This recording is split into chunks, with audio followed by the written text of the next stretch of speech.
ஜெய்பீம் படத்தினால எனக்கு வன்னியர் சமுதாயத்திலிருந்து எதிர்ப்பு வருதுன்னு சொல்லி வீட்டுக்கு 4 போலீஸ்காரனை காவலுக்கு போட வச்சு, வீட்ட காலி பண்ணிட்டு பாம்பேல போய் உட்கார்ந்திருந்து விட்டு, போதைப் பொருள் அதுவும் கமலஹாசன் அவர்களுடைய பிறந்த நாள் பார்ட்டியில ஜோதிகா அது பண்ணும் பாருங்க ஒரு பித்தலாட்டம். திடீர்னு சமூக போராளியா மாறினோம். தஞ்சை பெரிய கோயிலை கட்டினதுக்கு பதிலாக நீங்க நிறைய சமூக அக்கறை இருந்துச்சுன்னா ஜோதிகா ஏன் சார் ஓட்டு போடாம போகுது இது? அது மட்டும் அவங்க சொல்லல. இதே மாதிரி யுவன் சங்கர் ராஜா மற்றவங்களும் நிறைய பேர் India's #1 AI empowered institution, JKKN. Admissions open for engineering, pharmacy, allied health sciences, arts, nursing and dental. JKKN Institution, Kumarapalayam.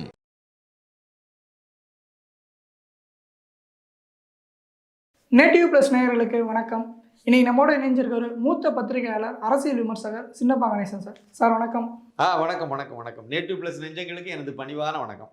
எப்படி இருக்கீங்க சார்? நல்லா இருக்கேன். நீங்கள் நல்லா இருக்கீங்களா? நல்லா இருக்கேன் சார். சார் இப்போ நீங்களுமே பார்த்துருப்பீங்கன்னு நினைக்கிறேன். இந்த சுஜித்ராவுடைய இன்டர்வியூ, சுஜித்ரா சொல்லும்போது நிறையா விஷயங்கள் அந்த இன்டர்வியூலேயே சொல்லியிருக்காங்க. அதுவும் குறிப்பாக சினிமா துறையை பற்றி நிறையா உண்மைகள் சொல்லியிருந்தாங்க. பல தலைவர் இங்கே உருளுது சார். அதில் சொல்லியிருந்தது கமல் அவருடைய பார்ட்டியில் வெள்ளித்தட்டில் போதைப் பொருள்லாம் கொண்டாந்து கொடுப்பாங்க, எல்லாத்துக்கும் கொடுப்பாங்க அப்படிங்கிற மாதிரி சொல்கிறாங்க சார். உண்மையாலும் சினிமா துறையில் என்னதான் சார் நடக்குது? இல்லை, அது நிறைய விஷயங்கள் நீங்கள் சொன்ன மாதிரி அந்த அம்மா சொல்லியிருந்து, பாடகி சுசித்ரா நிறைய விஷயத்த சொல்லியிருக்காங்க, எக்ஸ்போஸ் பண்ணியிருக்காங்க. கரெக்டாக சொன்னான். வெளியே தெரியாத சில விஷயங்களை வெளி உலகத்துக்கு பட்டவர்த்தமாக போட்டு உடச்சிருக்காங்க.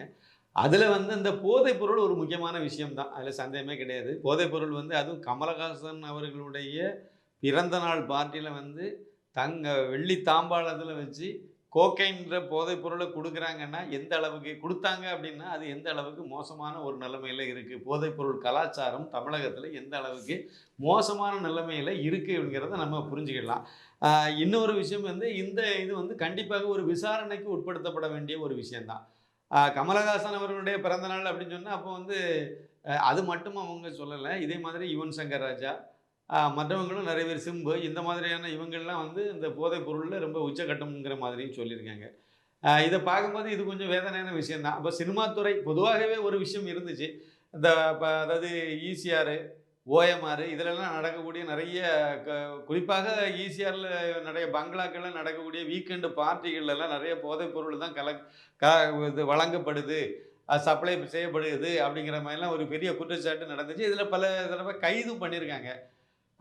திமுகவினுடைய அந்த சென்னை மேற்கு மாவட்ட அயலக அணி துணை அமைப்பாளர் ஜாபர் சாதிக், அந்த சர்வதேச போதைப் பொருள் கடத்தல் மன்னன், அவன் கைது செய்யப்பட்ட போது நடத்தப்பட்ட விசாரணையில் இந்த ஒரு விஷயத்தை அவன் சொல்லியிருந்தான். என்ன சொல்லியிருந்தான் அப்படின்னா, அதாவது பார்ட்டிகள் எல்லாம் முக்கியமாக ஈசிஆரில் நடந்த பல்வேறு பார்ட்டிகளில் இது போதைப் பொருள் பயன்படுத்தப்பட்டதுங்கிறத அவன் சொல்லியிருந்தான். அதே மாதிரி அந்த நியூ இயர் பார்ட்டி இதெல்லாம் இதுக்காக வேண்டிய பார்ட்டியெல்லாம் ஆர்கனைஸ் பண்ணணும் அப்படிங்கிறதையும் சொல்லியிருந்தான். எனக்கு இன்னொரு கேள்வி என்னென்னா, இந்த போதைப் பொருளுக்கும் இந்த திராவிடியா மாடல் அரசாங்கத்துக்கு ரொம்ப நெருங்கிய தொடர்பு. இவங்க தான் அதை வார்த்து மக்களை கொண்டு நாசம் பண்ணிட்டு இருக்காங்கிறது தான் என்னுடைய குற்றச்சாட்டு.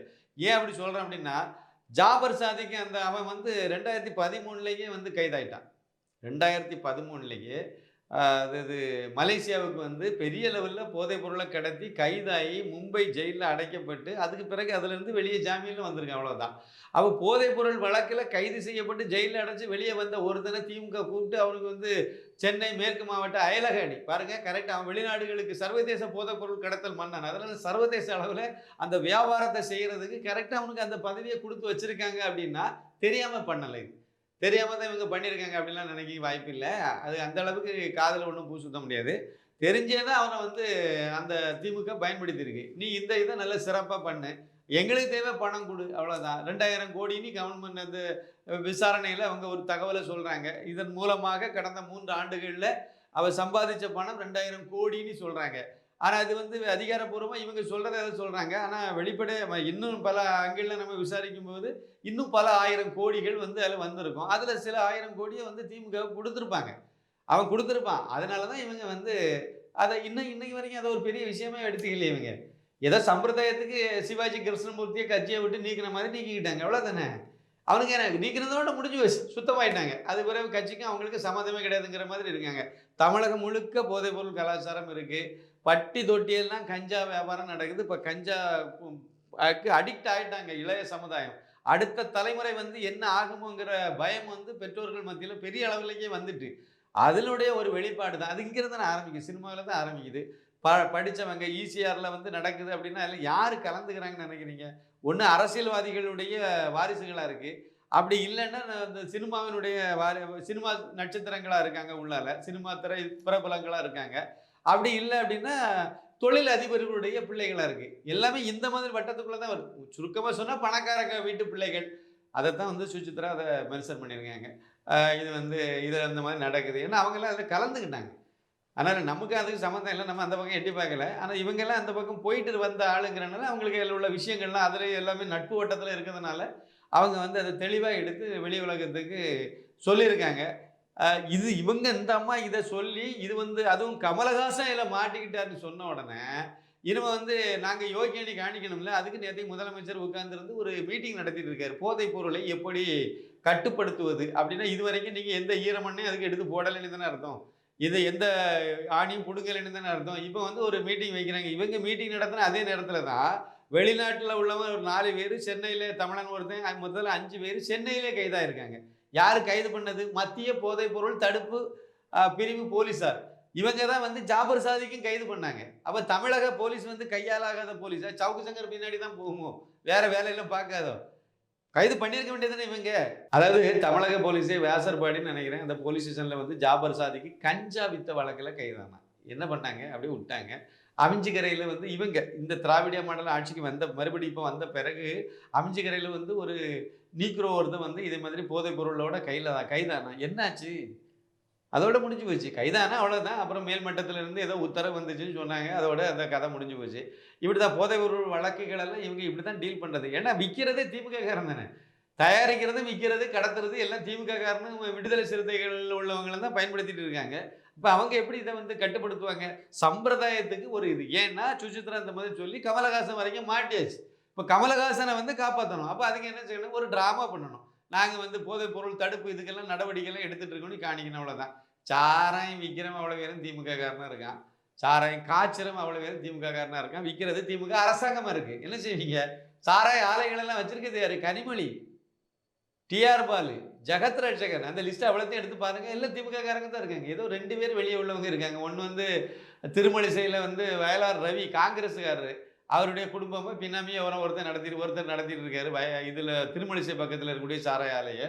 அதுக்கு பிறகு வந்து படப்பையில் இருக்கக்கூடியது வந்து சசிகலா அந்த அம்மாவுடைய உறவினர் நடத்துகிறாங்க. இது தவிர மற்றதெல்லாம் ஜெகத் ரட்சகன் 2 ஆலையை வந்து லைசன்ஸே வாங்காமல் நடத்தியிருக்காரு, அனுமதியே இல்லாமல் நடத்தியிருக்காரு. ஊரில் எவனாவது கள்ளச்சாரையும் ஒரு சின்ன சட்டியில் காய்ச்சிட்டு நடந்தோம்னா அவனை வந்து குண்டாஸில் பிடிச்சி கொண்டு போய் ஜெயிலில் போட்டுருவாங்க. ஆனால் இங்கே ரெண்டு சாராய ஆலைகளே அனுமதி இல்லாமல் நடத்திட்டு இருந்திருக்கு. அது எப்போ தெரிஞ்சுது? மத்திய வருமான வரித்துறை அவருக்கு வீட்டில் அலுவலகத்தில் அவருடைய ஆஸ்பத்திரியிலாம் ரைடு நடத்தி இந்த பினாரையிலேருந்து ஒரு 1200 கோடியை அள்ளிட்டு போன அந்த சமயத்தில் தெரிஞ்ச தகவல் இது. இவ்வளோதான். அதை பற்றி கண்டுக்கவே இல்லை, அலட்டிக்கவே இல்லை இவங்க.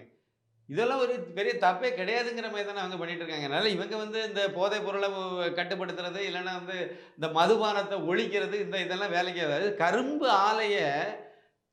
ஆலையை இழுத்து விலைக்கு வாங்கி அதை சாராய ஆலையாக மாற்றின ஆள் வந்து தர்மபத்தினி கனிமொழி. என்னத்தை சொல்லுவீங்க? இந்த அம்மா தான் வந்து சொல்லிச்சு, அதாவது இந்தியாவிலேயே தமிழகத்தில் தான் இளம் விதவைகள் அதிகமாக ஆகிட்டு இருக்காங்கன்னு சொல்லி ரொம்ப வேதனையாக பதிவு பண்ணாங்க. இன்னைக்கு இவங்க தான் சாராய கடையை நடத்திட்டு இருக்காங்க. ஆனால் ஒன்று மட்டும் உறுதியாக சொல்லலைங்க.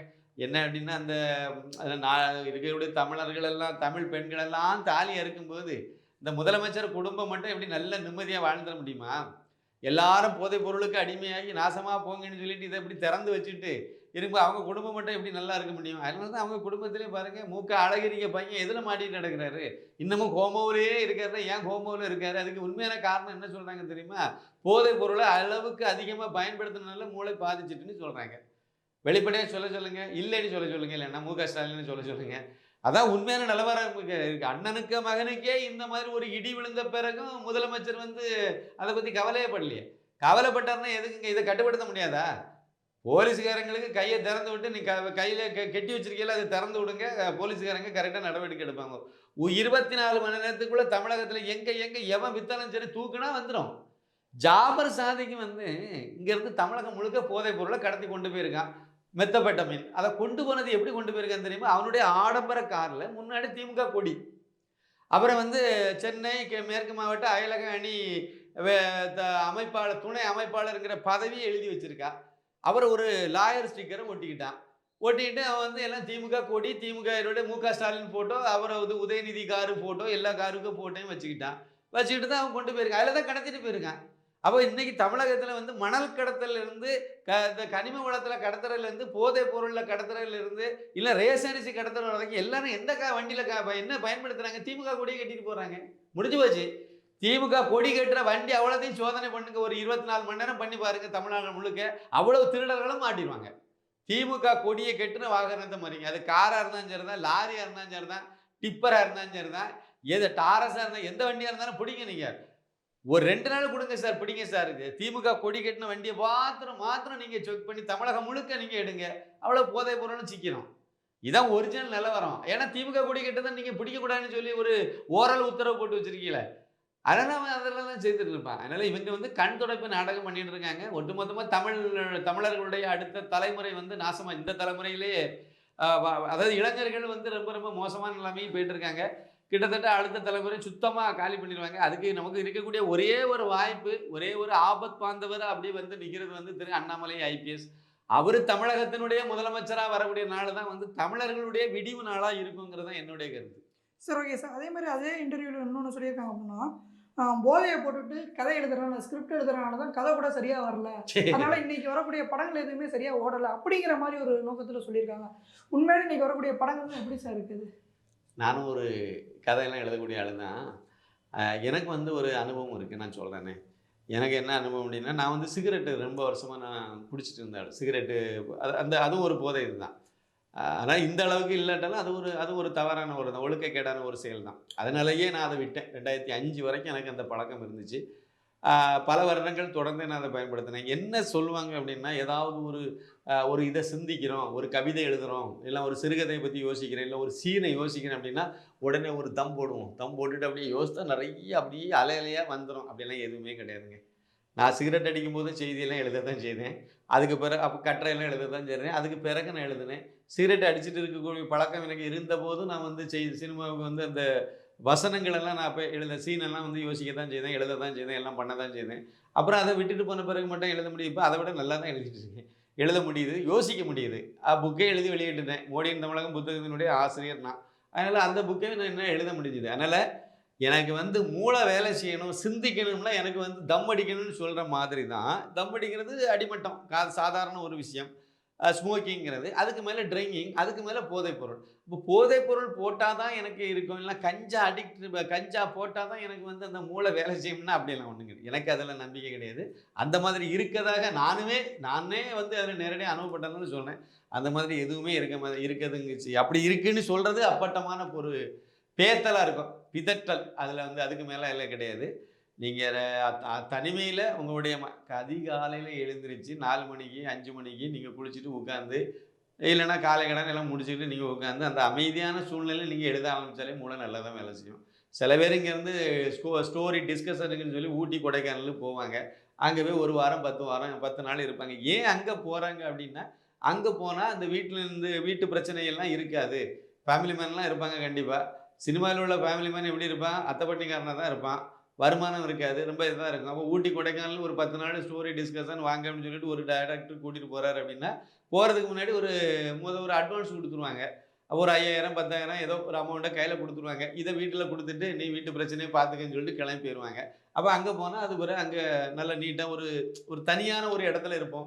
24 மணி நேரம் அதை பற்றி மட்டுமே பேசுவோம், தூங்குவோம், எழுந்திருப்போம். அப்போ பேசும்போது அதுதான் பேசுவோம், சாப்பிடுவோம், குளிப்போம், எல்லாம் பண்ணுவோம். அப்போ இதை பற்றி பேசலாம். இது ஒரு காரணத்துக்காக வந்து கூட்டிகிட்டு போவாங்க. ஆனால் நீங்கள் ஊட்டியில் போய் இருந்தாலும் சரி தான், கொடைக்கானலில் போய் இருந்தாலும் சரி தான், இல்லை குழுமணாலியில் போய் இருந்தாலும் சரி தான், தனியாக ஒரு இடத்துல இருக்க போகிறீங்க. அது சென்னையில் இருந்துட்டு போகலாமே. சென்னையில் கூட தனியாக ஒரு இடத்துல வந்துட்டு செல்லெல்லாம் சைலண்டில் போட்டு வைங்கன்னு சொல்லிட்டு உட்காந்து நீங்கள் பேச ஆரம்பிச்சிங்கன்னா வரதான் செய்யுங்க. அதை தனியாக யோசிக்கிறவங்களுக்கு நாங்கள் அது தனியாக யோசித்தாலும் வரதான் செய்யும். அதனால் போதைப் பொருளை பயன்படுத்தினால்தான் வருங்கிறது ஒன்றும் வராது. என்கிட்ட கேட்டால் கரெக்டாக சொன்னால் அப்படி தான். அது வந்து வேறு உலகத்துக்கு போயிடும். அது வேறு அங்கே மூளை வேலை செய்தாலும் கையில் எழுதுறதுக்கு வருமாங்கிறது எனக்கு கேள்விக்குறி தானே. அதனால் எல்லா ஸ்டடி எல்லாம், அதாவது எல்லா இதுவும் வந்து கரெக்டாக இருந்த உன்னுடைய செட்டப் எல்லாம் சரியாக வேலை செய்தால் தானே நீங்கள் யோசிக்கிறத நீங்கள் எழுதவே முடியும் அதாவது ஒரே ஒரு ஆள் மட்டும் விதிவிலக்காக இருந்தவர் வந்து இந்த மதுவை பற்றி சொல்லும்போது வந்து கண்ணதாசனை சொல்லுவோம். கண்ணதாசன் கல் குடித்தா கவிதையாக வெளியே வந்து விழும். அதை அவரை கண்ணதாசன் கல் குடிச்சிட்டு அவர் கவிதையாக கொட்டுறாருன்னு சொல்லிட்டு மற்றவங்க கல்லை குடித்தாங்கன்னா வாந்தி தான் வரும். அவ்வளோதான் வித்தியாசம். அதனால் இந்த போதைப் பொருளை பயன்படுத்துனதுனால தான் சினிமா துறை வந்து சரியாக வரல அப்படிங்கிறது அப்படிலாம் எனக்கு தோணலை. இல்லை நல்ல கதைகள் வரல, போதை பொருள் பயன்படுத்தாமல் இல்லை குடிப்பழக்கம் இல்லாமல் இருந்து ஒருத்தர் யோசித்தாருன்னா அவருக்கு நல்ல கதை வரும் அப்படிலாம் நான் நினைக்கல.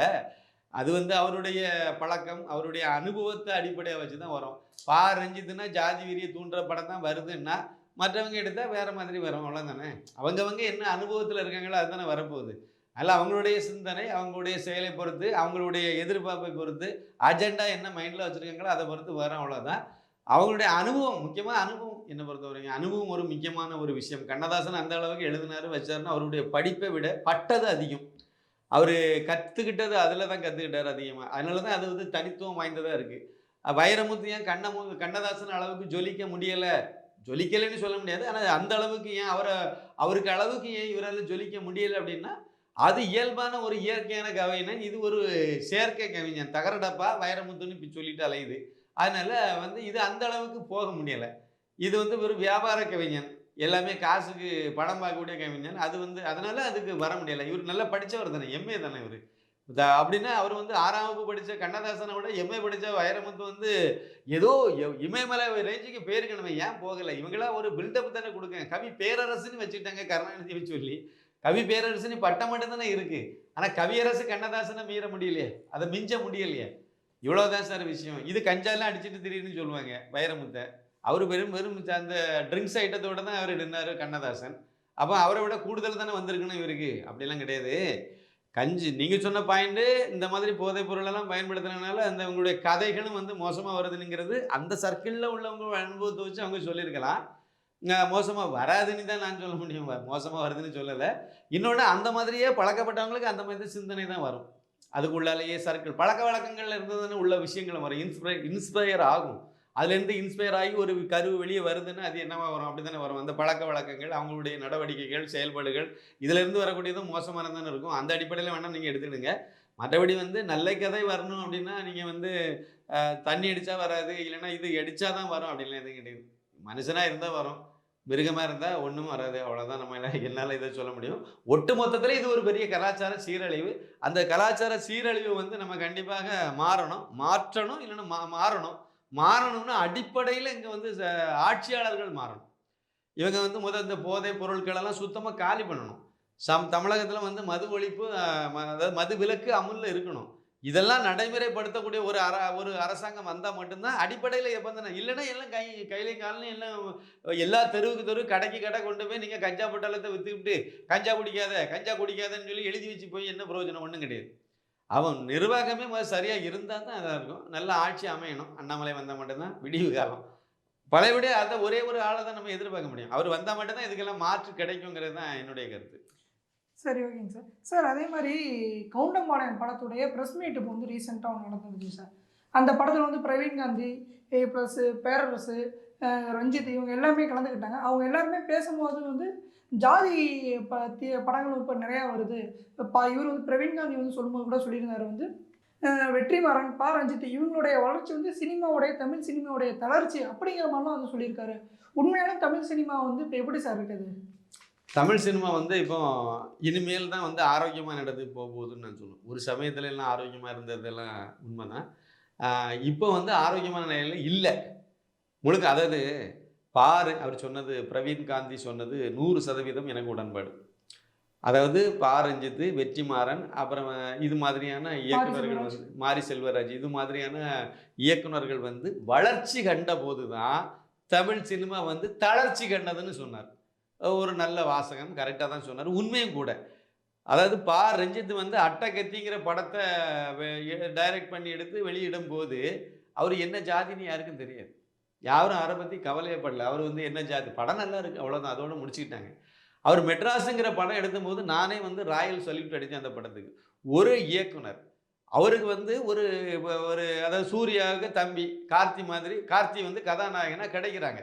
அப்படி கிடைக்கும்போது அந்த கார்த்தி வந்து ஒரு இதை அன்னைக்கு உள்ள சூழ்நிலை கார்த்தி மாதிரியான ஒரு வெற்றி பெற்ற ஒரு ஆக்டர் வந்து நடிகர் வந்து ஆர்டிஸ்ட் வந்து அவங்க என்ன எதிர்பார்க்குறாங்க அதை நம்ம ஃபில்லப் பண்ணலன்னா அந்த படத்தை நம்ம எடுக்க முடியாது. சினிமா ப்ரொடக்ஷன் கம்பெனி வேறு, அந்த படத்துக்கு அவங்களுடைய குடும்ப கம்பெனி. அப்படி இருக்கும்போது வந்து டைரக்டர் வந்து அவங்களுக்கு கன்வின்ஸ் ஆகணும், காம்ப்ரமைஸ் ஆகணும். ஹீரோயினா இவங்களை போடும்பாங்க, கேமராமேனா இவங்களை போடும்பாங்க, ஆர்டிஸ்டெல்லாம் இவங்கெல்லாம் போடும்பாங்க, சின்ன சின்ன ஆர்டிஸ்ட் வரைக்கும் ஆர்டிஸ்ட்டை போடு, கேரக்டர் கூட ஆர்டிஸ்ட்டை போடுன்னு சொல்லுவாங்க. இப்படியெல்லாம் நிறைய இது வரும். அப்போ தான் படம் வந்து கமர்ஷியலாக வெற்றி பெறணும்னு சொல்லுவாங்க. ஏன்னா அவங்க ப்ரொஃபஷனலாக படம் எடுத்துகிட்டு இருக்காங்க. அந்த நிறுவனத்தில் பண்ணுறாரு, அந்த குடும்பத்தில் இவர் செய்கிறாரு. அப்படி சொல்லும்போது கண்டிப்பாக அதுக்கு வந்து காம்ப்ரமைஸ் அந்த இடத்துல நம்ம டைரக்டர் காம்ப்ரமைஸ் ஆக வேண்டியது இருக்குது. ஏன்னா ஏற்கனவே பண்ண ஒரு படம் தான், அடுத்த படம் நீங்கள் வந்து ஒரு நல்ல ஸ்டார் வேல்யூ வச்சு பண்ணுறீங்க, அப்போ நீங்கள் காம்ப்ரமைஸ் ஆகணும். ஆனால் ஆகலை. அந்த இடத்துல நீங்கள் பார்க்கணும். கார்த்தி தெரியும், அது பிறகு கதாநாயகிலேருந்து எல்லாமே புதுசாக தான் இருக்கும். எல்லாம் சின்ன சின்ன ஆக்டராக வேறு வேறு படங்களில் நடித்தவங்களாக தான் தெரியும். அப்போ அந்த படத்தை பார்க்கும்போது இன்னொன்று கதையும் வந்து நீங்கள் பாருங்கள், ஒரு சோத்தை மையப்படுத்தின ஒரு கதை. ஒரு சோறில் விளம்பரம் யார் எழுதுறேங்கிறது தானே அதில் வரக்கூடிய பிரச்சனை. அது அது அதை தழுவி போகிறது. அப்போ ஒரு சின்ன சோத்தை வச்சு ஒரு கதையை சொல்லி அதை ஒரு டைரக்டரை ஒரு ஆர்டிஸ்ட்டை கன்வின்ஸ் பண்ணி அதுக்கு வந்து ஆர்டிஸ்ட்டு டெக்னீஷியன்லாம் கூட இவர் யாரை விரும்புகிறாரோ அவரையே மட்டுமே பயன்படுத்தி இதை பண்ண முடியும்னு சொல்லும்போது அந்த டைரக்டருக்கு ஒரு ராயல் சல்யூட்டுன்னு சொன்னேன். ஒரு முக்கியமான ஆள் தான், அவருக்கு தம்பி ஒருத்தர் இருக்காரு, நமக்கு ஃப்ரெண்டு, அவர்கிட்ட தான் சொன்னேன். இந்த மாதிரி உங்கள் அண்ணன் பண்ணியிருக்காரு, ரொம்ப சந்தோஷம் தம்பி, சூப்பராக பண்ணியிருக்காருன்னு நான் சொன்னேன். அவருக்கு ஒரு ராயல் சல்யூட்னு சொன்னேன். அப்பவும் அவர் என்ன ஜாதின்னு நான் யோசிக்கவே இல்லை. ஆனால் அதுக்கு பிறகு வந்த படத்தில் அவருக்கு நான் இந்த சமுதாயத்தை சேர்ந்தவன்னு சொல்லும்போது தான் எனக்கு தெரிஞ்சு, ஓஹோ அப்படியான்னு தெரிஞ்சு.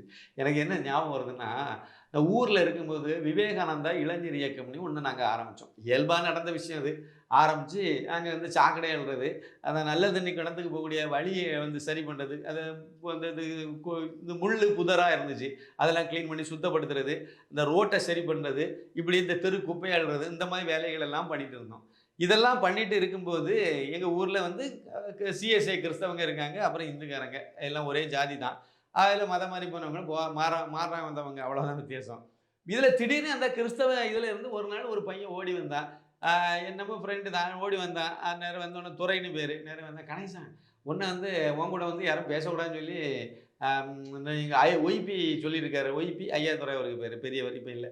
அவர் வந்து அங்கே எல்லா இளைஞர்கள்ட்டையும், அதாவது சிஎஸ்ஏ கிறிஸ்தவ சர்ச்சுக்கு உள்ளால வச்சு அந்த இளைஞர்கள்ட்ட இந்த பெரியவர் வந்து சொல்லியிருக்காரு, நீங்கள் யாரும் கணேசன்ட்ட பேசாதுங்க. அப்போ வந்து என்ன அப்படின்னு சொன்னோடனே அது வந்து அவன் வந்து இந்துவாக இருக்கான் அப்படின்னு சொல்லியிருக்காரு. இவன் வந்து என்கிட்ட சொன்னான், என்ன விஷயம்னு கேட்டால், அவன் வந்து ஆமாம், ஓ அப்போ நம்ம இந்துவா? அப்போ அது வரைக்கும் எனக்கு வந்து அது நம்ம இந்துங்கிறது எனக்கு தெரியல. நான் சும்மா அங்கே ஊரில் எல்லாம் குப்பையில் எல்லாத்துக்கும் சேர்ந்து தானே. தெப்பக்குளத்தில் தண்ணி வர்றதுக்கு இப்போ பிடபிள்யூ ஆஃபீஸில் போய் சண்டை போட்டு எடுத்து தண்ணி கொண்டு வரோம்னா தெப்பக்குளம்னு அங்கே புனித குளம் தான்.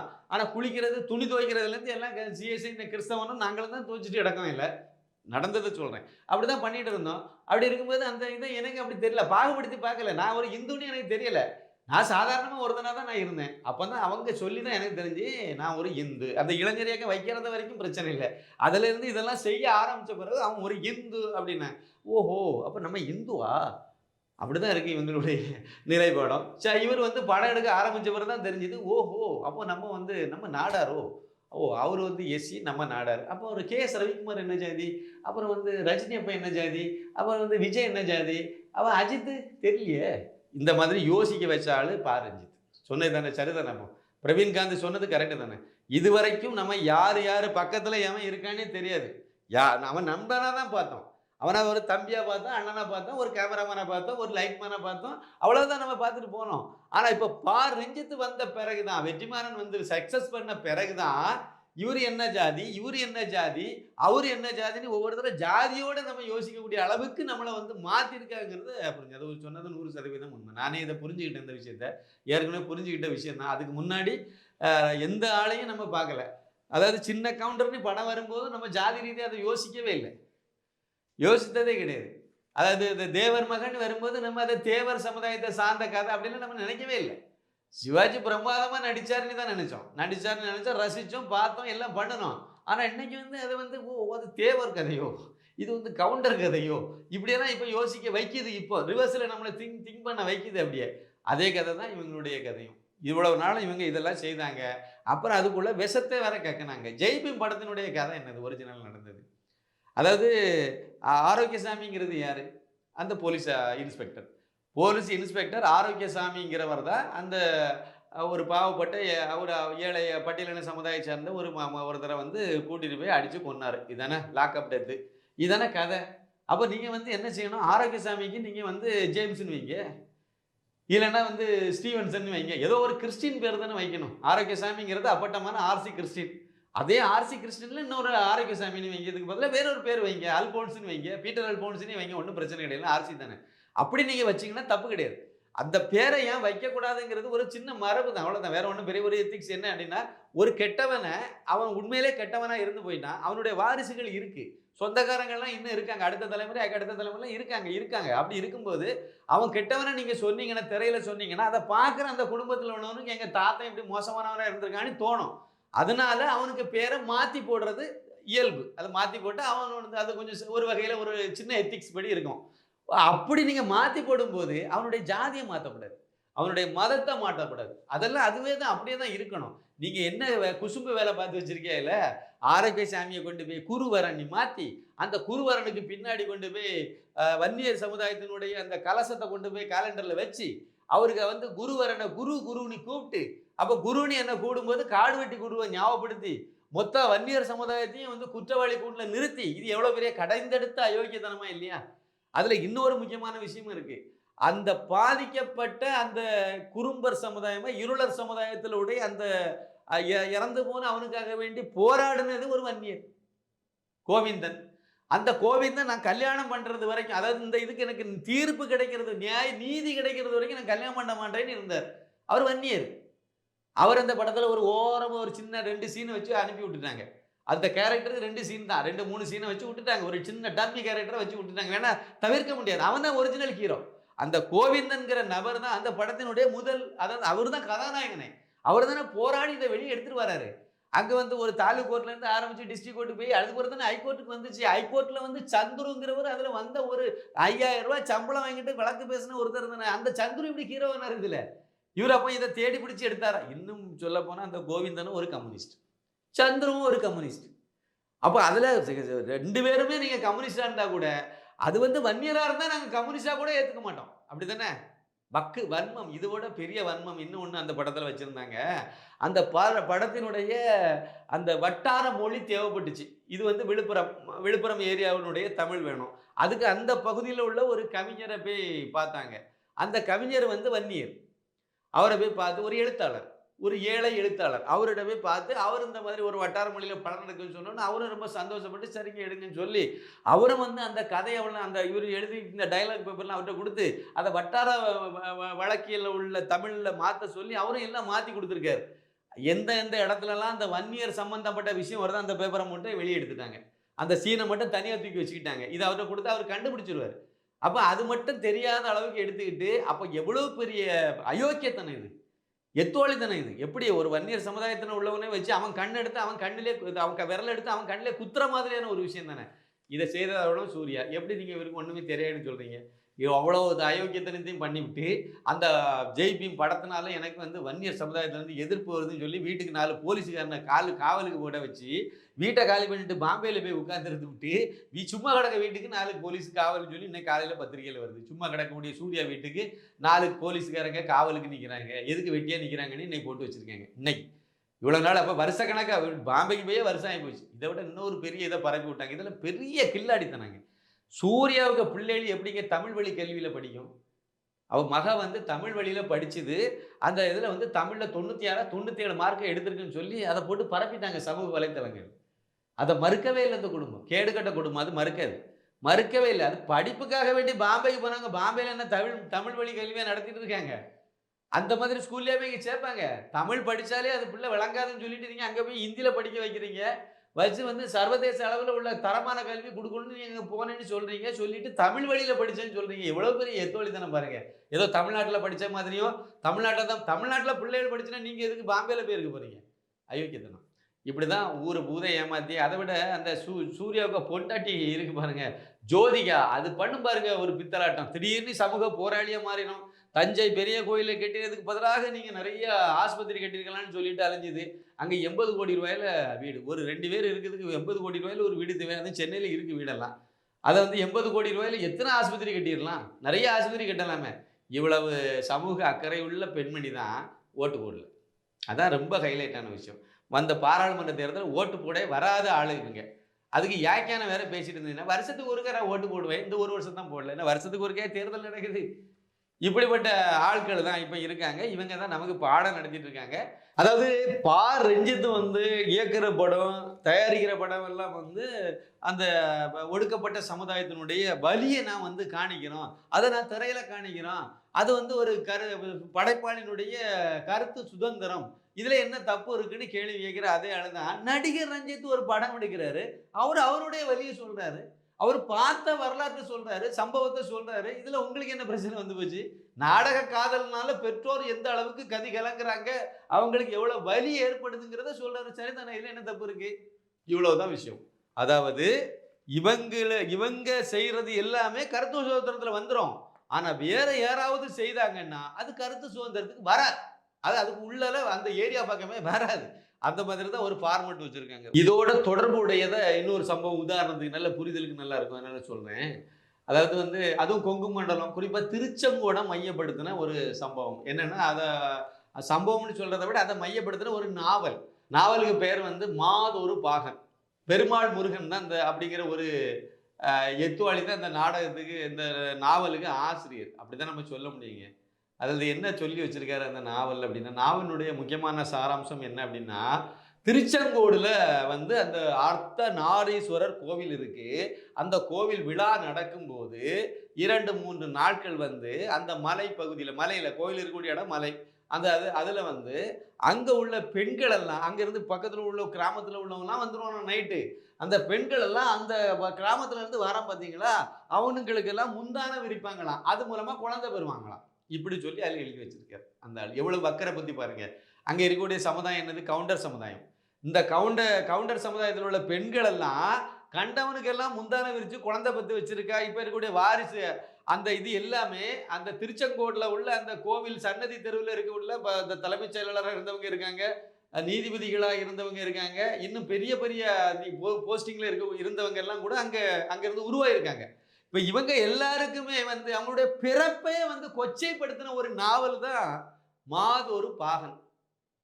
இதை நீங்க என்ன சொல்லுங்க? இது கருத்து சுதந்திரம்னு சொன்னாங்க. இதை பத்தி அவங்க கேள்வி கேட்கும்போது கருத்து சுதந்திரம், அவர் வந்து கருத்தை சொல்லியிருக்காரு. கருத்து சொல்லணும்னா அதுக்கு இப்படியா நீங்க சொல்லுவீங்க? அதாவது அதை குறிப்பா ஒரு சமுதாயத்தை, கவுண்டர் சமுதாயத்தையே ஒட்டுமொத்தமா கேவலப்படுத்தி இழிவுபடுத்துவீங்களா? அதனாலதான் அந்த பெண்கள் எல்லாம் விளக்க மாத்த எடுத்து அடிக்க போனாங்க. ஜெயலலிதா அவர்கள் முதலமைச்சராக இருந்தபோது இந்த மாதிரிலாம் சில சம்பவங்கள்லாம் நடந்துச்சு. இந்த நாவலில் இன்னொரு பாயிண்ட்டும் ஒன்று இருக்கு உள்ள. அதாவது நாடார் சமுதாயத்தையும் கொச்சைப்படுத்தி வச்சிருக்கான் உள்ள. என்ன விஷயம்னா, நாடார் வந்து பனையில ஏறும்போது அவனுக்கு ஒரு புத்தி இருக்குமா, அப்புறம் கீழே இறங்கும் போது அவனுக்கு இன்னொரு புத்தி இருக்குமா. பார்த்தீங்களா? நாடாருக்கு வந்தப்போ நாடாருக்கு நிலையான ஒரு சிந்தனையும் கிடையாது, நிலையான ஒரு எண்ணமும் கிடையாது. எவ்வளோ பெரிய சமுதாயம், எவ்வளோ பெரிய உழைப்பால் முன்னேறி வந்த ஒரு சமுதாயம், அந்த சமுதாயத்தை எப்படி கொச்சைப்படுத்துகிறான் பாருங்க. அதாவது பனையில ஏறும்போது பனையேறின்னு சொல்கிறான், அது சொல்லிட்டு போகுது, ஒரு தொழில் தான், வரும் பிரச்சனை இல்லைங்க. தாத்தா கூட பனையேறி தான், எங்கள் அம்மாவுக்கு அப்பா, அதனால் அது பிரச்சனை இல்லை. அந்த பனை ஏறும்போது ஒரு புத்தி இருக்குமா, கீழே இறங்கும்போது இன்னொரு புத்தி இருக்குமா அப்படின்னு சொல்லி அதையும் சந்தடி சாகல இதையும் சேர்த்தது, இப்படி இதெல்லாம் சொல்லி வச்சிருக்க ஒரு வக்கரம் நிறைந்த ஒருத்தர் தான் வந்து எழுத்தாளர் இந்த ஈர வெங்காயம். இவனுக்காக கொடி பிடிச்சி எல்லாரும் வந்தாங்க. அது எப்படி நீங்க அவனுடைய கருத்து சுதந்திரம்னு சொல்லிட்டு வந்தாங்க. இன்னைக்கு நடிகர் ரஞ்சித் ஒரு படம் எடுத்து இன்னும் அது ரிலீஸே வரலங்க. ப்ரெஸ் மீட் வச்சிருக்காரு, டீசர் வெளியிட்டிருக்காரு, அவ்வளவுதான். வேற எதை பற்றி இன்னும் படமே வெளியே வரல. அது என்ன கதை இருக்கு அதெல்லாம் நீங்க இனிமேதான் பார்க்க போறீங்க. திரைக்கு வந்த பிறகு பார்த்துக்கிட்டு ஏதாவது ஒரு குறிப்பிட்ட சமுதாயத்தை இழிவுபடுத்திருக்குன்னா அது வேற கதை. அதுக்குள்ளே வரல. ஒரு படமே இப்படித்தானே முடிச்சிட்டு ஒரு ப்ரெஸ் மீட் வச்சிருக்காரு, அவ்வளவுதான். அதுக்கிடையில அதை விட அவர் அதை ஒரு 2 மாசத்துக்கு முன்னாடி ஒரு டீசர் வெளியிட்டார். அதுல இவங்க வந்து கொந்தளிச்சுட்டாங்க. அது எப்படி நீங்க வந்து இப்படி சொல்லலாம்? நாடக காதல்னு சொன்னாலே அது வந்து பறையர் சமுதாயத்தை தான் குறிக்கும்னு முடிவு பண்ணிட்டாங்க. அது வந்து திருமாவளவனை தான் குறித்து தான் வரும்னு சொல்லி அவங்களவே ஒரு கற்பனையில ஒரு முடிவுக்கே வந்துட்டாங்க. அது வந்து திருமாவளவன் தான் நாடக காதல் பண்ணக்கூடியதுக்கு ஏஜென்ட் குத்தகை பாட்டம் அவர் தான் எடுத்திருக்காரு. அதனால ஊர்ல உலகத்துல எங்க நாடக காதல் பண்ணாலும் அது அவருக்கு தலைமையில தான் அது ஏற்பாடு நடக்குங்கிற மாதிரி அவங்க ஒரு புரிஞ்சு வச்சிருக்காங்க. இவர் சொல்றாரே இல்லையா, அவங்களே புரிஞ்சுக்கிட்டாங்க. இந்த மாதிரி அதுக்கு எதிராக ஒரு பெரிய இதெல்லாம் பண்ணாங்க. நான் என்ன சொல்றேன் அப்படின்னா, தமிழ் திரை உலகத்துல வந்து களை பிடுங்க வேண்டியது நிறைய இருக்கு.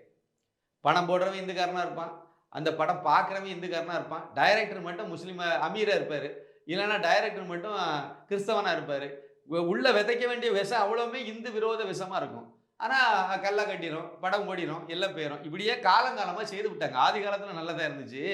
இந்த சமீப காலத்தில் இந்த மாதிரி இந்த மிஷினரி கும்பல்களும் சரி, இல்லைன்னா இந்த ஜிகாதி கும்பல்களும் உள்ள புகுந்து தமிழ் சினிமாவே நாசம் பண்ணி, அதில் தான் இந்த அமீர் கடைசியாக எடுத்த படம் என்ன படம் நினைக்கிறீங்க? கடைசியாக டைரக்ட் பண்ணிட்டு இருந்த படம் என்ன படம் நினைக்கிறீங்க? இறைவன் மிகப்பெரியவன். அதுக்கு ப்ரொடியூசர் யாரு?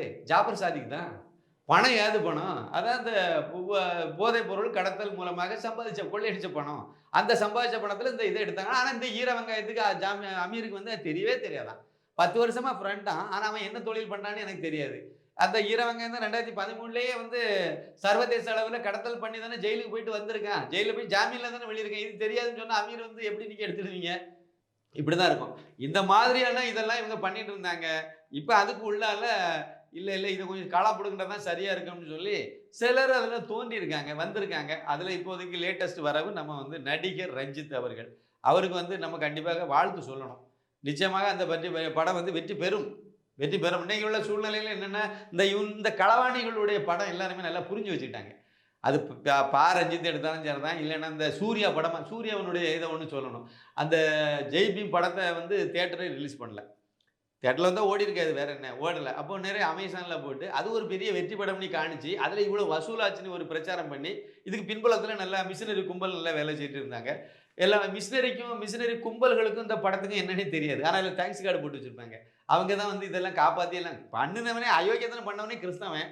இப்போ கதையில் ஒரிஜினல் கதையில். ஆனால் அவங்க தான் எல்லாமே இதெல்லாம் பண்ணினதாக அதில் எல்லாம் நிறைய இதை போட்டு வச்சுருப்பாங்க. அதுக்கு 2 கோடியா 1 கோடியா நன்கொடை வேற கொடுத்தாங்க. அதுவும் மு.க. ஸ்டாலின்ட்டு கொடுத்து செக்கு கொடுத்தாங்க. அதெல்லாம் எது கொடுத்தான்னு தெரியும். அவ்வளவு ட்ராமாவும் அரங்கேற்றினாங்க. இப்படியெல்லாம் பண்ணி முடிச்சு எல்லாம் செய்தாங்க. செய்துட்டு அந்த நேரத்தில் அவருக்கு சன் பிக்சர்ஸ்லேருந்து ஒரு படம் அண்டர் ப்ரொடக்ஷனில் இருந்துச்சு. படத்துக்கு டைட்டில் வைக்காமல் இருந்தாங்க. இதில் வன்னியர் சமுதாயம் அப்புறம் இந்து சமுதாயம் எல்லாமே சேர்ந்து தான் அவரை எதிர்த்தாங்க ஜெய்பீம் படத்தில். அப்போ எதிர்த்த உடனே என்ன பண்ணாங்கன்னா ஒரு எதிர்ப்பு அதிகமான உடனே என்ன பண்ணா அப்படின்னா எதற்கும் துணிந்தவன் சொல்லி படத்துக்கு டைட்டில் வச்சார். சன் பிக்சர்ஸில் தயாரிச்சுட்டு அப்போ அண்டர் ப்ரொடக்ஷனில் இந்த படத்துக்கு டைட்டில் எதற்கும் துணிந்தவன், நீ என்ன வேணா பண்ணி எதற்கும் துணிந்தவன். நாங்கள் சரி வா திரையில தானே பார்க்க காட்ட போகிறேன் வா அப்படின்னு சொன்னால் அந்த படத்துக்கு யாருமே தீண்டவே இல்லை. அந்த படம் அப்படியே வாஷ் அவுட் ஆகி போச்சு. படம் ஓடலை, தியேட்டரில் ஓடலை. அதுக்கு பிறகு தான் அந்த இனிமேல் எதற்கும் துணிந்தவர் அப்படியே இங்கேருந்து தமிழ்நாட்டில் இருந்தால் இனிமேல் பொழைப்பு ஓடாதுன்னு நிறைய மும்பை பக்கமாக ஓடி போயிட்டார். அங்கே போய் என்ன மோசடி வேலை செய்துட்டு நடக்காதுன்னு தெரியல. அது கொஞ்ச நாளைக்கு பிறகு தான் தெரியும். இப்போ அவங்க தான் வேறு வடிவத்தில் இப்போ நிற்கிறாங்க. நான் என்ன சொல்கிறேன் அப்படின்னா தமிழ் சினிமாவில் இது மாதிரியான அயோக்கியர்கள் கண்டிப்பாக களை எடுக்க வேண்டிய இடம் தான். ஏன்னா இது மாதிரியான படங்களும் இவங்க எடுத்து இந்த மாதிரி எல்லாத்தையும் நீங்கள் அதாவது முக்குலத்தோர் சமுதாயத்தை நீங்கள் திட்டி படம் எடுப்பீங்களாம். அதை முக்குலத்தோர் சமுதாயத்தில் உள்ளவனே பார்த்து உங்களுக்கு படத்தை வெற்றி பெற செய்யணும் அப்படின்னு எதிர்பார்க்கறது எந்த வகையில் நேரம்? கவுண்டர் சமுதாயத்தை இழிவுபடுத்தி நீங்கள் படம் எடுப்பீங்களாம். ஆனால் கவுண்டர் சமுதாயத்தில் உள்ளவன், அப்புறம் வன்னியர் சமுதாயத்தில் உள்ளவன், அப்புறம் நாடார் சமுதாயத்தில் உள்ளவன், முக்குலத்தோர் சமுதாயத்தில் உள்ளவன், பிராமணன் எல்லாரும் சேர்ந்து இந்த படத்தை பார்த்து கொண்டாடணும்னு நினைக்கிறீங்க. என்ன வகையில் இது நியாயம்? பிராமண சமுதாயத்தை இழிவுபடுத்தி சீன் வைப்பீங்க, எல்லாம் வைப்பீங்கன்னா, ஆனால் பிராமண சமுதாயத்திலேருந்து எல்லா சமுதாயத்தில் உள்ளவனும் அதை படத்தை பார்க்கணும்னு நினைக்கிறீங்க. எப்படி பார்ப்பாங்க? இதுக்கு முன்னாடியே கொஞ்சம் அந்த புரிதல் அதே மாதிரி விழிப்புணர்வு கம்மியாக இருந்துச்சு. இப்போ அதிகமாக எல்லாத்துக்கும் புரிஞ்சு போச்சு, தெரிஞ்சு போச்சு. அதனால் இனிமந்தமாய் முளவரைக்கிறது அவ்வளோ சாத்தியப்படாது. கண்டிப்பாக அது கொஞ்சம் பெரிய மாற்றத்தை நோக்கி தமிழ் சினிமா நகருகிறதுங்கிறது அது ஆரோக்கியமான நகருதல் தான் என்னை பொறுத்த வரைக்கும். நீங்கள் இதெல்லாம் சொல்லும்போது எதிர்மறையிலிருந்து அடுத்த எதிர்கருத்தையும் வச்சா தான் அது ஒரு முடிவுக்கு வரும். அது அதனால் அந்த வகையில் இன்னொரு விஷயமும் இருக்குது. முடிவுக்கு வரணுங்கிறத விட அவங்க இதிலே சொல்லுவோமே, பட்டியலிட சமுதாயத்தில் உள்ளவங்களை மேல் ஜாதிக்காரன்னு சொல்லக்கூடியவங்க எல்லாம் நசுக்கி விட்டாங்க. அந்த உணர்வுகள் அந்த வலியெல்லாம் நான் இன்னமும் ஞாபகப்படுத்துவேன், இன்னமும் நான் சொல்லுவேன்னு சொல்லுங்கள். Right, okay. அதை ஏற்கனவே நடந்தே தானேப்பா, அதை தான் அவன் சொல்கிறான், அதே சொல்லிட்டு போகிறான். அதே மாதிரி நாடக காதல் நடந்தது தானே, நடந்துக்கிட்டு இருக்கக்கூடியது தானே, கரண்டில் நடக்குது இல்லை. கட்ட பஞ்சாயத்து பண்ணலன்னு சொல்லுங்கள், நாடக காதல் பண்ணலன்னு சொல்லுங்கள். பண்ணுறாங்கல்ல, லவ் ஜிகாத்து பண்ணுறாங்க, நாடக காதல் பண்ணுறாங்க, எல்லாம் தான் பண்ணுறாங்கல்ல. அப்போ இதையும் கதை களமாக வச்சு இதையும் படமாக எடுத்து திரையில் கொண்டு காணிச்சா தானே சரியாக இருக்கும். அதை பண்ணிகிட்டே போகும்போது பேலன்ஸ் ஆகணும்ல. இந்த பக்கம் உள்ள தப்பையும் இதையும் சொல்லணும்ல, அதையும் செய்தால் தானே சரியாக இருக்கும். அதனால இது வரவேற்கத்தக்கது விஷயம். சார் அதே மாதிரி சார் இப்போ வந்து நீங்கள் சொல்லியிருந்தீங்க அமீர் பற்றி சொல்லியிருந்தீங்க, கமல் பற்றி சொல்லியிருந்தீங்க, ஜோதிகா பற்றி இவங்க எல்லாமே நீங்கள் சொல்லிட்டு இருக்கும்போது அவங்க எல்லாருமே ஒரு சமூக போராளியாக தன்னை வந்து சினிமாவும் தாண்டி சமூகத்தில் அந்த மாதிரி கட்டமைச்சிருக்காங்க. அவங்க எல்லாருமே ஆனால் பொதுவாக ஒரு விமர்சனத்துக்கு உள்ளானவங்களாகவே இருக்காங்க. ஏதோ ஒரு குறிப்பிட்ட ஒரு சம்பவத்தை சொல்லி ஏதோ ஒரு விமர்சனத்துக்கு உள்ளானவங்களை இப்போ அமீர் வந்து இப்போ சாபர் சாதிக்கு விஷயமா இருக்கலாம், கமல் வந்து இப்போ சுஜித்ரா விஷயமா இருக்கலாம், ஜோதிகா வந்து இந்த கோவில் விஷயத்தமாக இருக்கலாம். நம்ம ஏதோ ஒரு விஷயத்தில் வந்து விமர்சனத்துக்கு உள்ளானவங்களே இருக்காங்களே, சமுதாயத்தின் மேலே அக்கறை கொண்டு ஏதாவது ஒரு கருத்து சொல்லும்போது அவங்க வந்து விமர்சனத்துக்கு உள்ளாகிறது வந்து சாதாரணமாக அது எப்படி சார்? இல்லை அது அப்படின்னா நான் என்னன்னா இதில் என்னுடைய பார்வை என்னென்னா இப்போ வந்து உண்மையிலேயே ஒன்று பண்ணணுங்க. நான் சேலஞ்சு என்னுடைய வாழ்க்கையை நான் சொல்கிறேன். எனக்கு வந்து என்ன தோணுச்சுது அப்படின்னா, கருணாநிதி ஒரு டயலாகை சொல்லிட்டு தெரிவார். தொப்புள் கொடி உறவுன்னு சொல்லுவார். இலங்கை தமிழர்களை வந்து தொப்புள் கொடி உறவு, தொப்புள் கொடி உறவுன்னு சொல்லுவார். அப்படியே சொல்லிட்டு இருக்கும்போது ஒரு நாள் நான் யோசித்தேன், என்னடா ஈரவங்க விளக்கெண்ணெய் தொப்புள் கொடி வருது, நேரடியாக ஒரு உறவை ஏற்படுத்தினா என்னன்னு எனக்கு தோணுச்சுது. தோணின உடனே என்ன பண்ணேன், ரைட்டு நம்ம வந்து ஒரு இலங்கை பெண்ணை நம்ம கல்யாணம் பண்ணணும்னு முடிவு பண்ணேன். அடுத்த பாயிண்ட், இலங்கையிலேருந்து நிறைய பேர் இங்கே அகதிகளாகி வந்து இருக்காங்க, அதில் ஒரு அகதி பெண்ணை நம்ம கல்யாணம் பண்ணோமே அப்படின்னு சொல்லி முடிவு பண்ணேன். உடனே இருந்தாலும் அது சம்மந்தப்பட்ட எனக்கு தெரிஞ்ச என்னுடைய நட்பு வட்டத்தில் உள்ள இந்த இலங்கை தமிழர்கள் மூலமாக தேடணும். அது கரெக்டாக ஒரு 2-3 அதில் வர 1-2 அதுக்குன்னு சில அதாவது அங்கே உள்ள வரன் பார்க்கக்கூடிய இதெல்லாம் வச்சுருந்தாங்க. அதில் ஒரு நண்பர் இருந்தார். அந்த நண்பர் ஒரு இது தகவல்களை கொடுத்தாங்க. அதில் உடனே எங்கள் ஊர் கன்னியாகுமரி மாவட்டம், அதில் வந்து கொட்டாரத்தில் பெருமாள்புரம்னு ஒரு பகுதி இருக்குது. அங்கே ஒரு இலங்கை அகதிகள் முகாம் இருக்குது. அங்கேருந்து ஒரு இது கொடுத்தாங்க.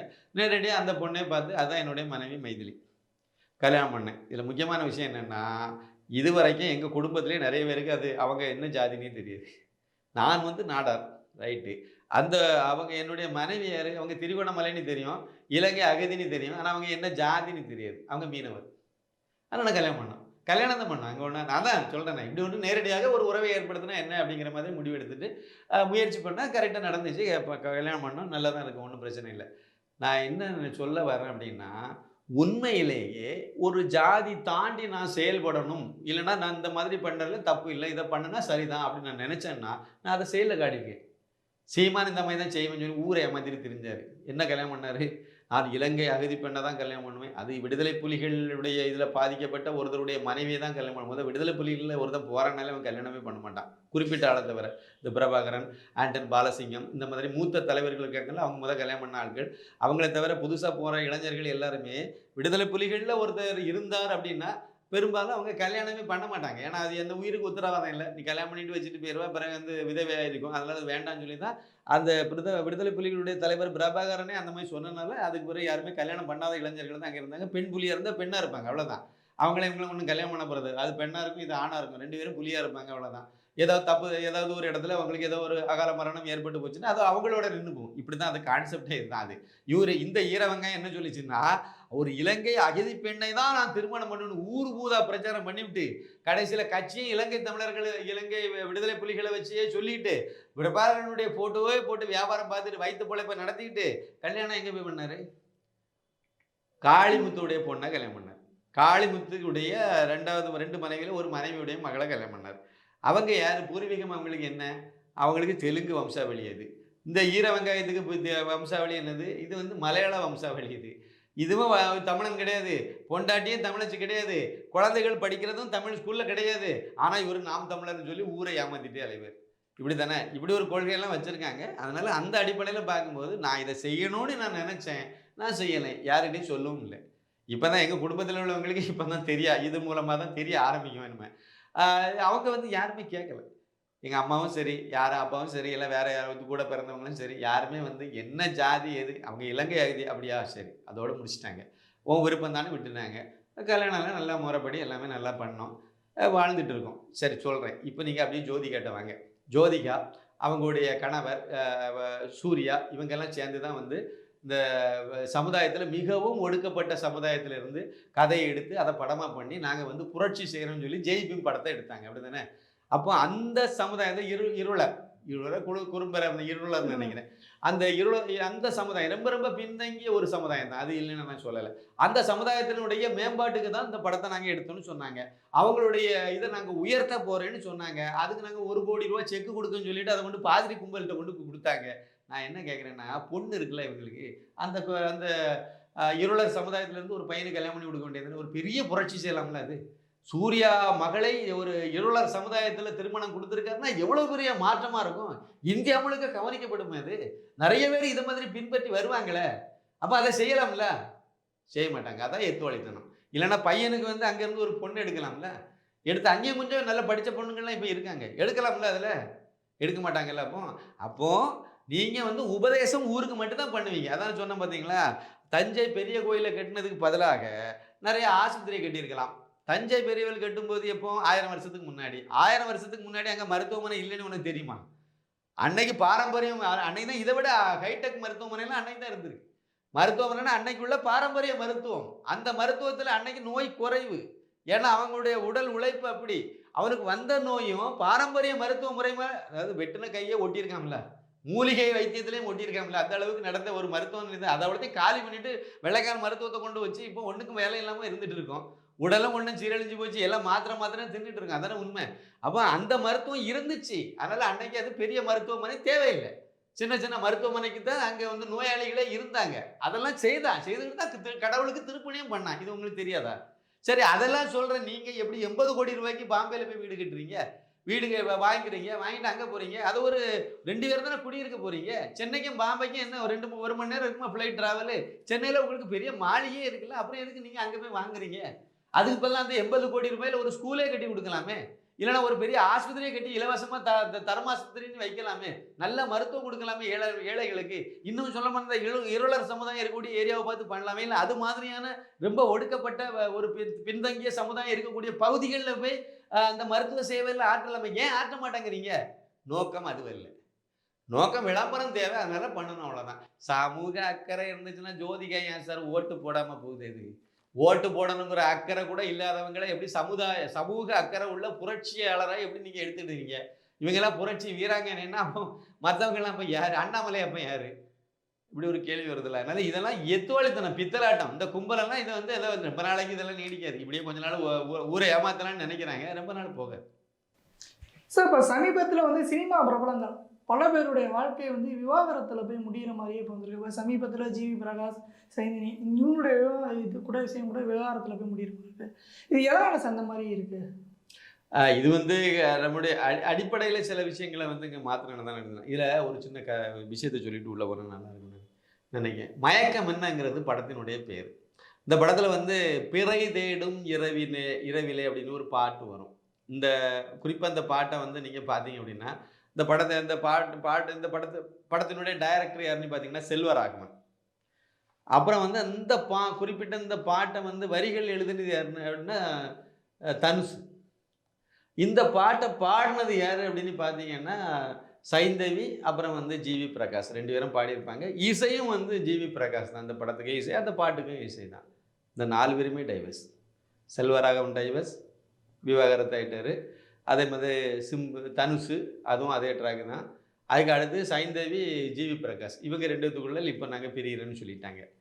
ஒரு சமீபத்தில் வந்து ஒரு படம், அதில் ஒரு பாட்டில் வேலை செய்த 4 பேர் முக்கியமான டெக்னீஷியன் வச்சுருங்க. இந்த 4 பேருமே வந்து டைவர்ஸ் ஆகிருக்காங்க. ஒரே ஒரு பாட்டு தான், அந்த பாட்டிலே உள்ள 4 பேர் டைவர்ஸ் ஆகிருக்காங்க.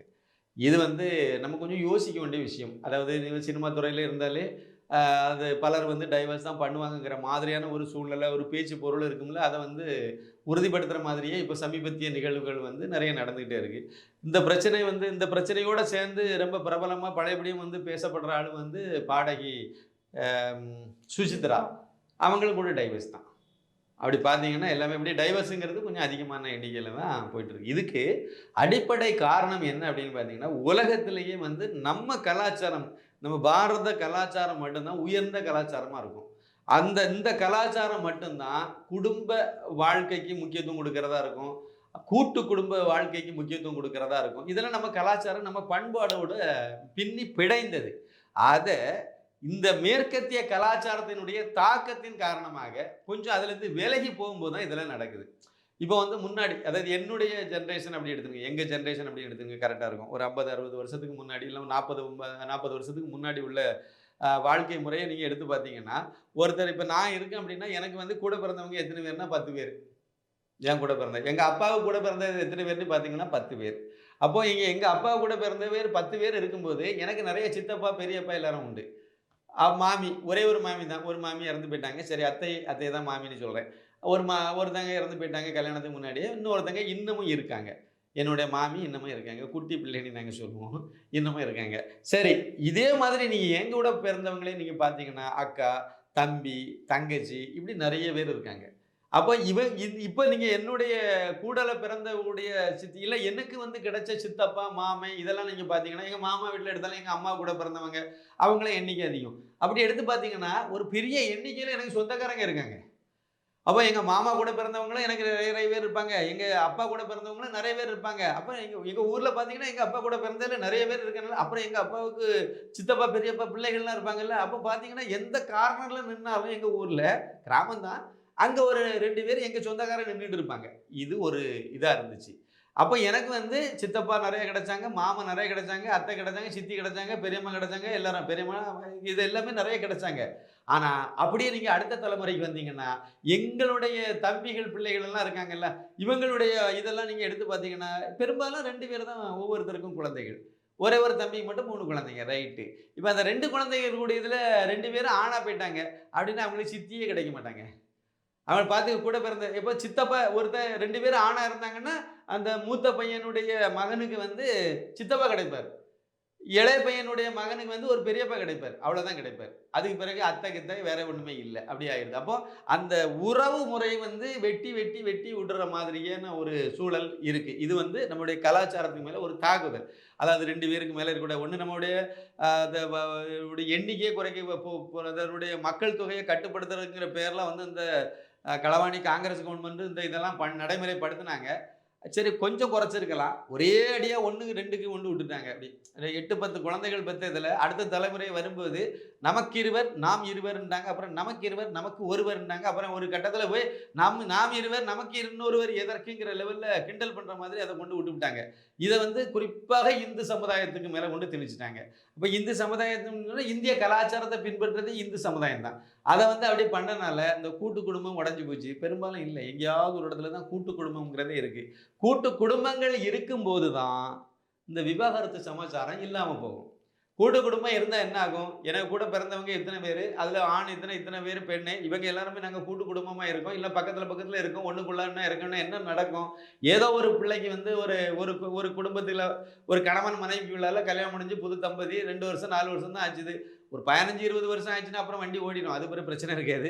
ஒரு 10 வருஷத்துக்குள்ளால ஒரு 12 வருஷத்துக்குள்ளால இப்படி தான் பிரச்சனை ஸ்டார்ட். அங்கே தான் ஆரம்பிச்சு அந்த இடத்த கடந்து போயிட்டாங்கன்னா அப்புறம் கடந்து போயிடுறாங்க. அப்போ இந்த அந்த குறிப்பிட்ட நாட்களுக்குள்ள அவங்களுக்கு ஏதாவது ஒரு பிரச்சனை வருது, 2 பேருக்கு இடையில மனமுறிவு வருது அப்படின்னா, மனசளவில் ஏதோ பிரச்சனை வருதுன்னு சொன்னால் அந்த ஒரு பையன் இருக்காங்கன்னா அந்த பையனுக்கு பெரிய பையன், சித்தப்பையன், மாமன் இவங்கெல்லாம் வந்து நல்ல ஒரு யோசனை சொல்லுவாங்க. தாத்தாக்கள் இருப்பாங்க, அவங்கெல்லாம் சொல்லுவாங்க, இப்படி தான் இருக்கம்மாக்கா, இப்படி பண்ணு அப்படி பண்ணு சொல்லி கொடுப்பாங்க. அதே மாதிரி அந்த பெண்ணுக்கும் அவங்க சொல்லுவாங்க. வயசான பாட்டி இருப்பாங்க, பெரியம்மா இருப்பாங்க, அந்த வீட்டில் உள்ள பெரியவங்க எல்லாம் சில யோசனைகளை சொல்லுவாங்க, அட்வைஸ் பண்ணுவாங்க, அறிவுரையை சொல்லுவாங்க. இப்போ குடும்பம்னா இப்படி தான் இருக்கும், நான் இப்படி இருக்கும்போது இப்படி இருந்தேன், உங்கள் தாத்தா இப்படி இருந்தார் அப்படி இருந்தேன்னு சொல்லி நிறைய விஷயங்களை சொல்லுவாங்க. அவங்களுக்கு ஒரு புரிதல் கிடைக்கும். அதனால் இப்படி வாழ்ந்தால் தான் நமக்கு நல்லதுன்னு சொல்லுவாங்க. நமக்கு உங்களுடைய பிறந்த குழந்தைகளுக்கு அதான் எதிர்காலம் நல்லா இருக்கும்னு சொல்லுவாங்க.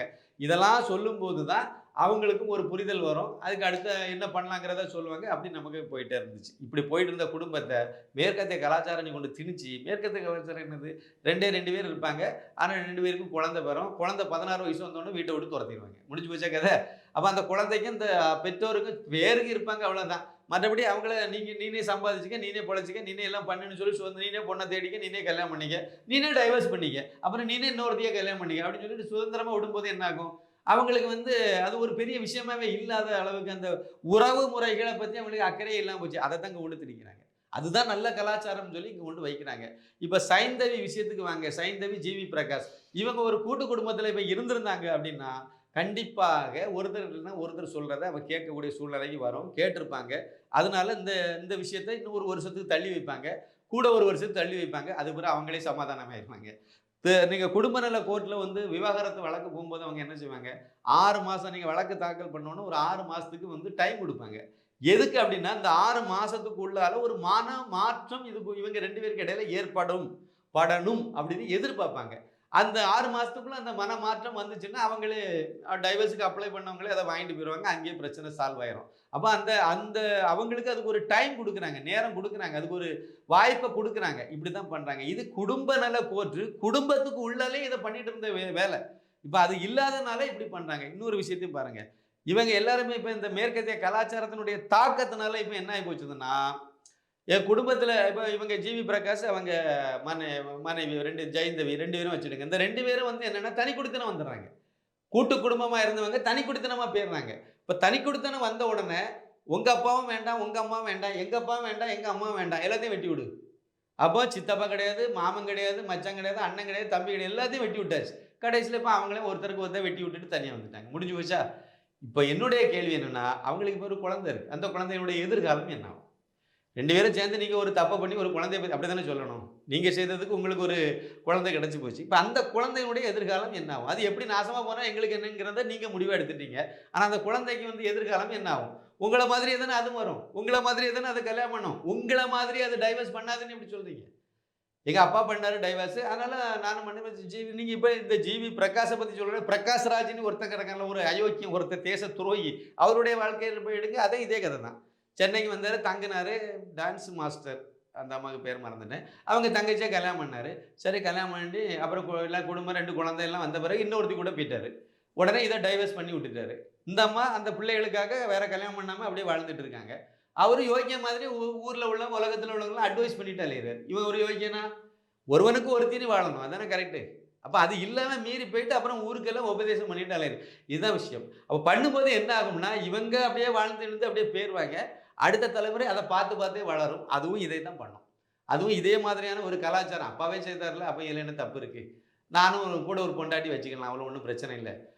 அதாவது இன்னொரு பொண்டாட்டி வச்சுட்டு பிறகு ஒரு பொண்டாட்டியை டைவர்ஸ் பண்ணி அதனுடைய எதிர்காலம் என்ன ஆகும்? இதெல்லாம் கேள்விக்குறியாகுதுல்ல. இதுதான் விஷயம், இதுதான் நடந்துட்டு இருக்கு. அதனால் அடிப்படையில் வந்து கலாச்சார சீரழிவை சரிப்படுத்தணும். கலாச்சாரம் சீரழிஞ்சிட்டு இருக்கு, அதை சரிப்படுத்தணும். அதை சரிப்படுத்தணும்னா முதல்ல செய்ய வேண்டிய வேலை வந்து இந்த தமிழகத்தில் உள்ள மதுபான கலைகளெல்லாம் இழுத்து மூடணும். இது எங்கேருந்து ஸ்டார்ட் ஆகுதுன்னு நினைக்கிறீங்க? இதெல்லாம் இந்த பார்ட்டியில் வைக்கலாம். பார்ட்டியில் போவாங்க, அங்கே போய் எல்லாம் மிங்கிள் ஆவாங்க, எல்லாம் குடிப்பாங்க, அப்புறம் போதைப் பொருளை டிஸ்ட்ரிபியூட் பண்ணுறாங்க. இப்போ அதான் கமலஹாசனுக்கு பிறந்த நாளைக்கே போதைப் பொருள் தானே. அந்த இதெல்லாம் இப்போ வெளியே வந்து இப்போ அதான் பெரிய விஷயமாகுது.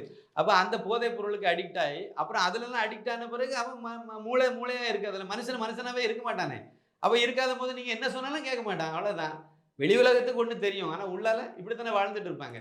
இப்போ இது மாதிரியான விஷயங்கள் எல்லாம் வருது. காரணமே வந்து முதல்ல நீங்கள் ஒழிக்க வேண்டியது மது, 2வது போதைப் பொருள். இந்த 2த்தையும் சுத்தப்படுத்திட்டீங்க தமிழ்நாட்டில் அப்படின்னா ஒரு 75% கலாச்சாரப்படி வாழக்கூடிய மனநிலைக்கு மாறுவாங்க.